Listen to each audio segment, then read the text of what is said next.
Hi, welcome to the Bible in 1 year with Uchido Ayi, and I'm your host, Uchido.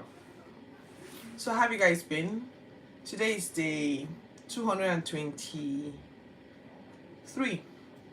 and we have 142 days, official days to go.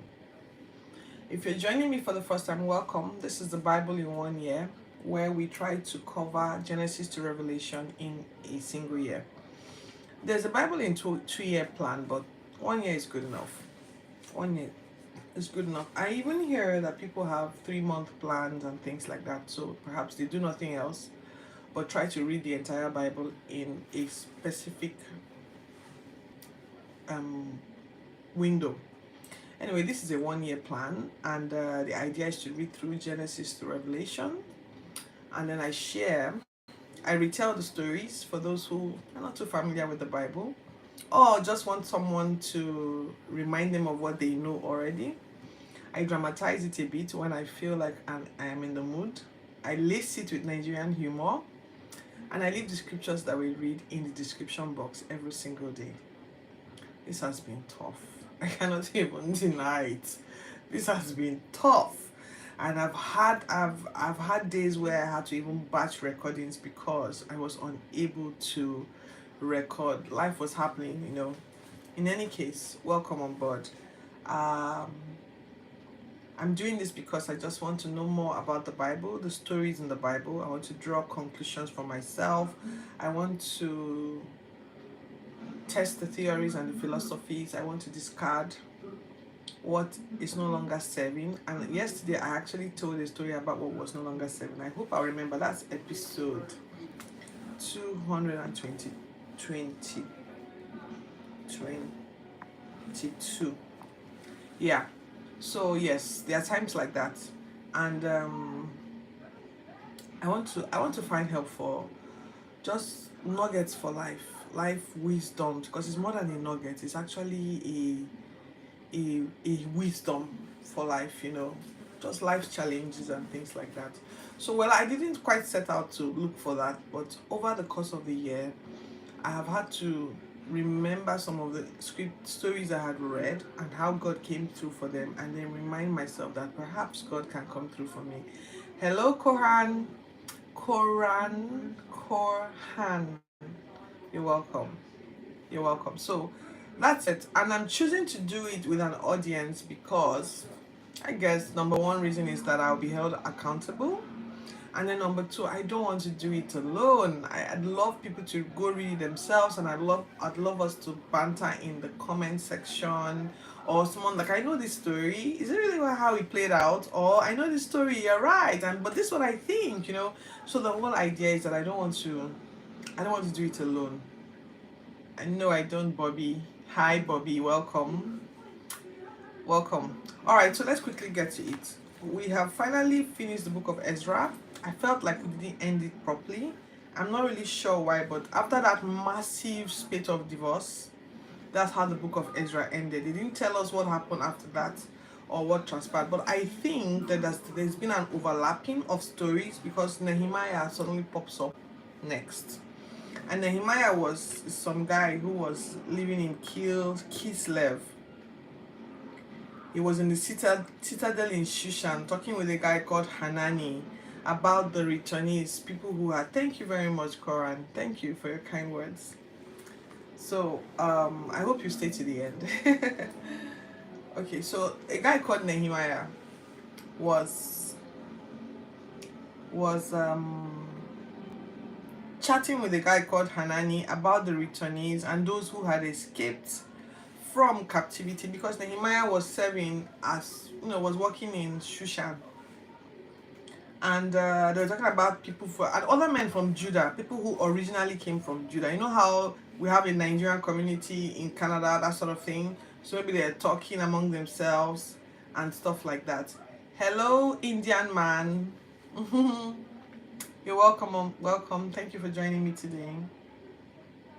Anyway, so they were telling Nehemiah, and I think Nehemiah may have been born there. I don't know if he was old enough to have been in Jerusalem when the raid happened.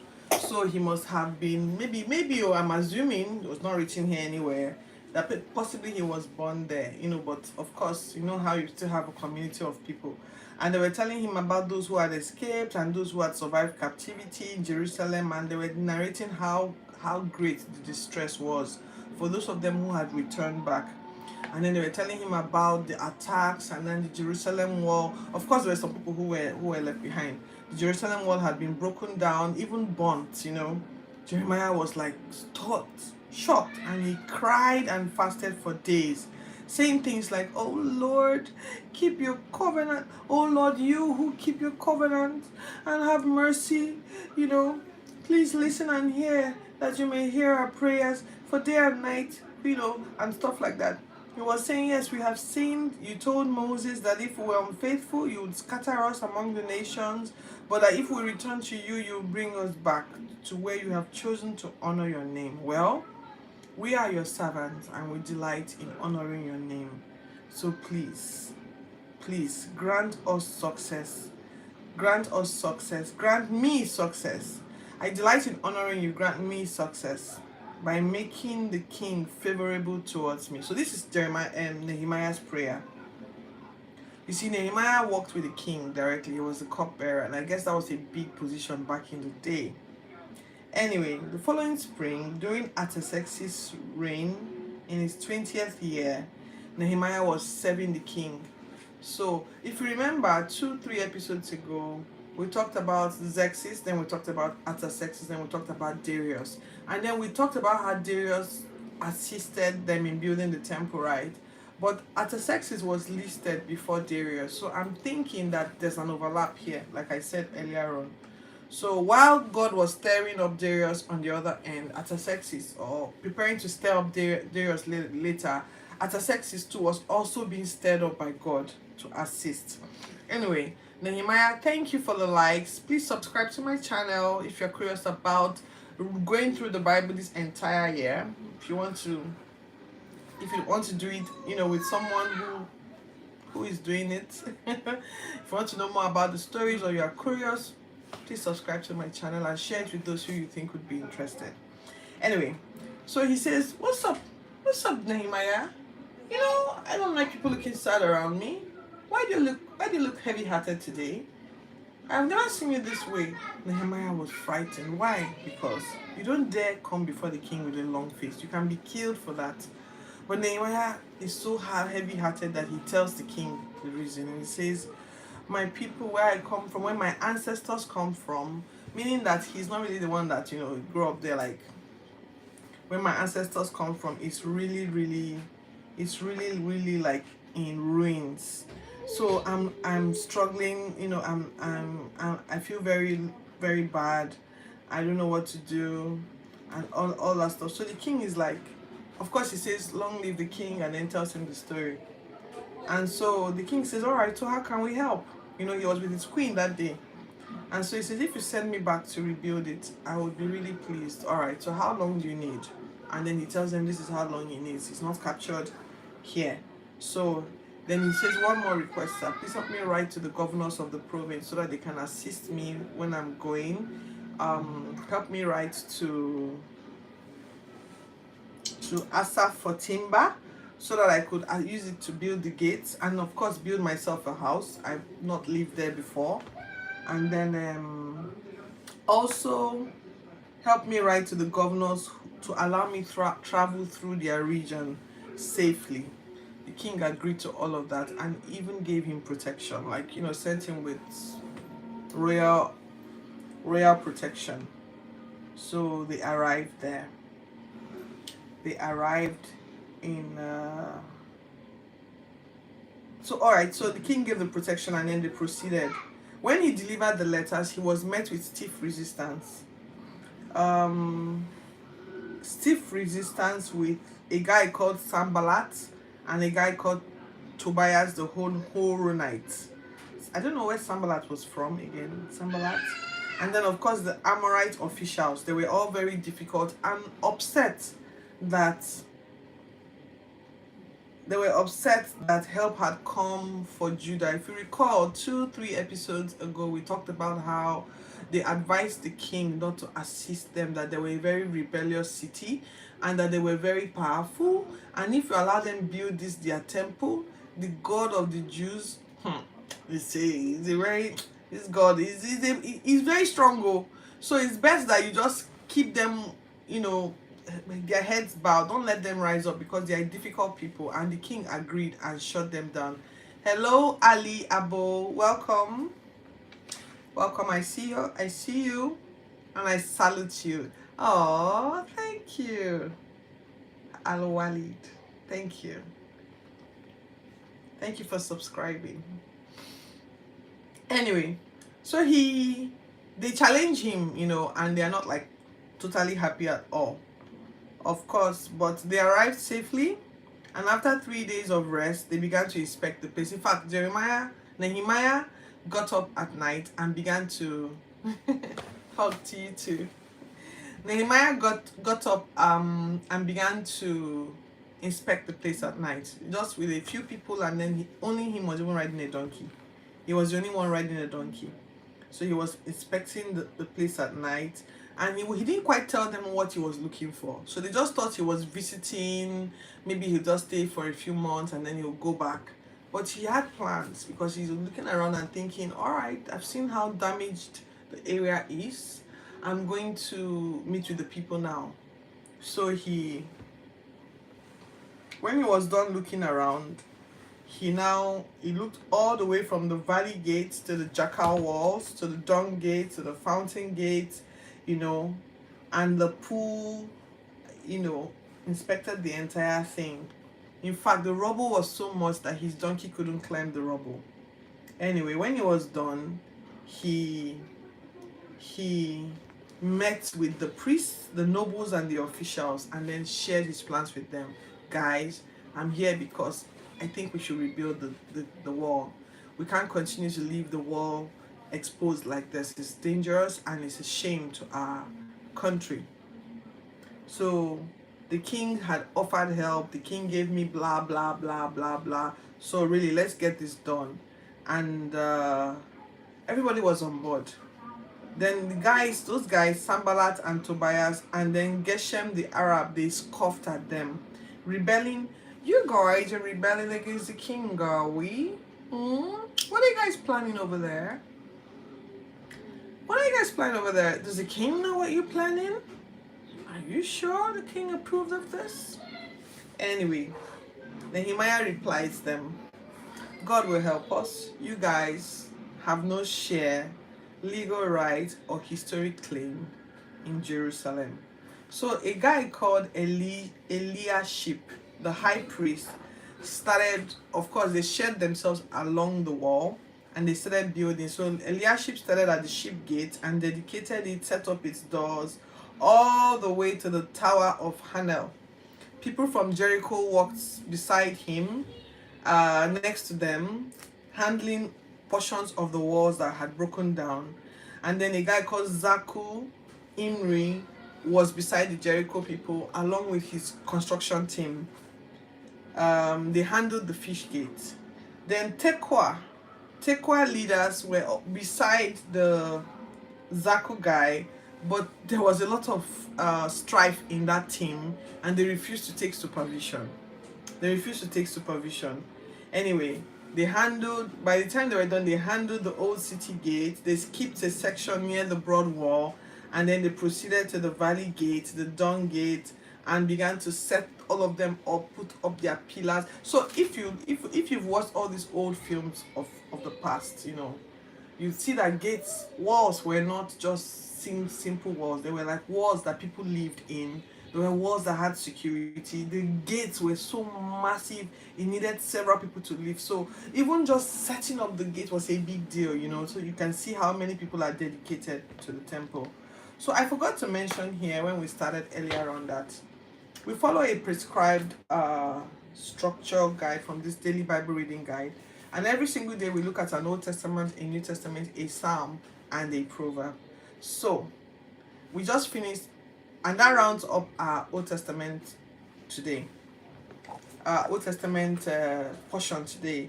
So our proverb portion is just one scripture. is Proverbs 21 verses 4.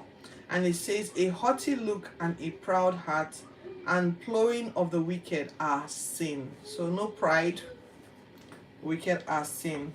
So First Corinthians is our New Testament scripture and will be done in a few minutes. So we're looking at First Corinthians 7 verses 1 to 19. Now, Paul was dealing with a lot of inquiries from the Gentile church. You know, the Gentile church, they were all different. It's like a melting pot, like going to New York, right? And having so many people in New York who now became Christians. They didn't really know anything about God before, and you're trying to bring them and bring some sort of structure and order. So a lot of questions were arising. And if you have watched my previous episodes, or if you go back and watch them, you see he had been dealing with different issues. So today he's not dealing with the issue of marriage, because there was all this squabbling again among those people about marriage. Perhaps some of them came from a place where marriage was not considered an important thing. Some came from it where marriage was like the Jews were like, oh, marriage was a thing. They thought marriage was not a thing, and all of that stuff. So Paul, what say you about all of this drama? So Paul said, all right, good question. And you know, if you in Nigeria, we have a personal joke in Nigeria, where if you are asked a question that you think is complicated, you first start answer the question by saying, thank you very much for that question. So Paul must have done something the way it was written here. Thank you very much for that question. I'd like to take on this question on marriage. So he said, okay, concerning marriage, it's good to abstain because there's so much sexual relations taking place around. So that brought me, I'm like, okay, so what's happening today is not like new. So way back then, there was also the issue of sexual indiscretion and everybody exploring their sexual sides and everything. So Paul was saying, yeah, there's so much sexual relations taking place. So honestly, I personally think each man should just have his own wife and each woman should have her own husband. I think they were arguing, so people didn't want to get married, you know. And if a man marries his wife, so I'm going to just narrate everything that Apostle Paul said here now. So everything I'm saying now is what Paul said. This is my summary. So Paul is saying, so if he marries his wife, he should just fulfill her sexual needs. And she should fulfill his sexual needs as well. You know, because they both have authorities over each other's bodies. Okay? No, don't deprive one another of sex. Except, of course, both of you agree to refrain so that you could commit yourself to prayer. But for a short time, don't make it too long, so that you can come back together. That way you are not self-control, or you are not overcome by passion and then you fall apart. So that was Paul. So he said, even if you stay just for a limited time so that you can commit to prayer, but then you come back together so that you are not tempted with lack of self-control. And I'm saying this as a concession, really, people. I'm not saying this as a command. It's not a command, you know. But I just wish everyone was like me, you know, single, free, not married. Everyone has a special gift though, so I'm not going to insist that you all should be single like me. To the unmarried and to the widows, the issue of marriage, well, honestly, if it were left to me, I'd just say you guys should stay single, you know, just as many of you, but just so that you don't burn with lust.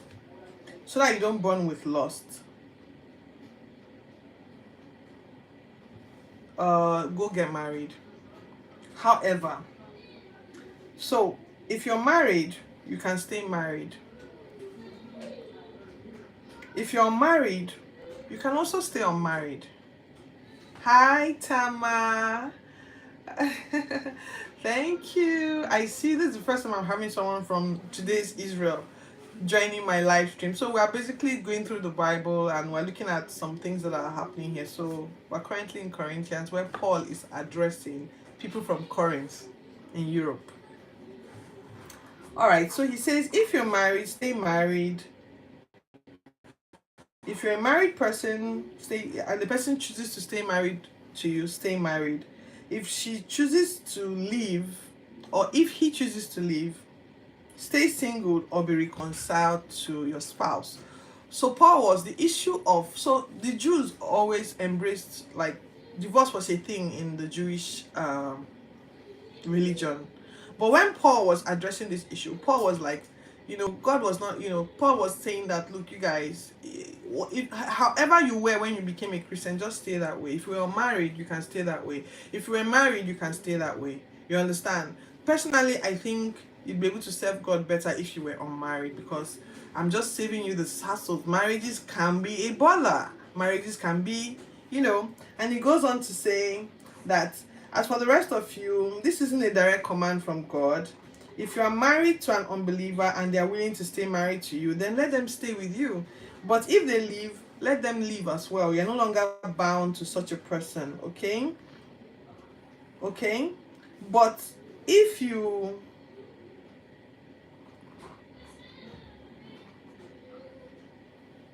sorry, I put down a lot of things here. I'm trying to get my notes together.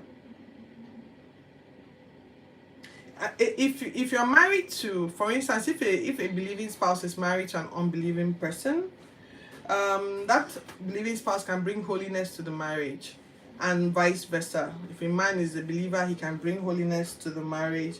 Else the kids will not be holy, and the kids are holy. So if they are holy, that means that one spouse can rub off on the other spouse and be considered holy. So this is Paul addressing the young church that he had been planting all over, Rome, Europe, and all of those places at this time.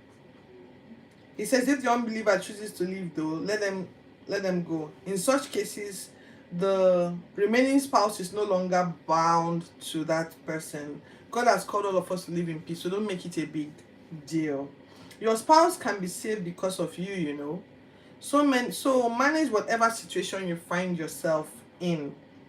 If you were married, remain as you were when you became a Christian. So if you were married, remain married. If you were not married, you can remain unmarried. But if you cannot control it, go get married, okay? We don't want you jumping up and down. That's what Paul is saying here. So he's saying, just like a man who was circumcised before he became a Christian cannot really reverse his circumcision status, that's how I want you guys to treat this marriage thing, okay? This is how I've laid the rules in the churches that I've planted. The most important thing is to keep God's command. So that's what Paul is basically addressing here. I think the issue of marriage was such a big deal. And in fact, when I was growing up, I first of all, we're not a religious family. So by the time we really started going to church and my mom became like a prayerful person, I was already in my very late teens, early 20s. But when I came up north, I live in the northern part of the country, the Federal Capital Territory of Nigeria. It's called Abuja. In my church, there was all this talk about marriage. I was so tired of it, And I remember thinking that, well, there's so much emphasis here on marriage. It's like everybody is just so afraid that we're all going to misbehave. Look, and then if you're not married, everyone stares at you like you failed in life, So Paul is saying here that, look, it's not the end of the world. In fact, personally, I even prefer that you remain unmarried so that you could just serve God, So that brings an end to what we're studying today. I'll jump into the next episode immediately after. So please, if you'd like, you can still, if you've subscribed, please turn on the button so that you can still catch me on when I come live. So basically, Paul had said, I wrote down here. So Paul had said, this is how I've laid the rule in all the churches that I've planted. The important thing is to keep God's command. So I wrote here, one of the churches that other apostles planted were these rules that were laid there as well. Did Paul have this conversation with other apostles and they agreed, with this thing that, because Paul had to admit here that, look, it's not a command from God, this is just my opinion and my advice, What about the churches that the other apostles planted? What about the books that they wrote? How come the New Testament is mostly the Paul's books? What of Apollos? I mean, we've heard about Apollos 2-3 times now. That meant that Apollos was somebody that was in kind of like strong contention for church planting. Apollos had his own crew and supporters and followers. Why did we not find Apollos' books captured here? Is it that he wasn't educated and he didn't take time to write letters? Or was it because Paul was imprisoned and so he had time to write letters? Anyway, I just wondered and I put that here. All right, so that ends the day it's been day 223, and we'll do 224 shortly. So I'll see you guys. Thank you, Tama, for joining me. uh Love to you all out there. I hope that you find some respite from the war that is going on in your country. Okay, but I'm glad to have had you all. Subscribe to my channel and turn on the notification button so that we know when next I go live. And thank you for all those that subscribed. I'll see you shortly.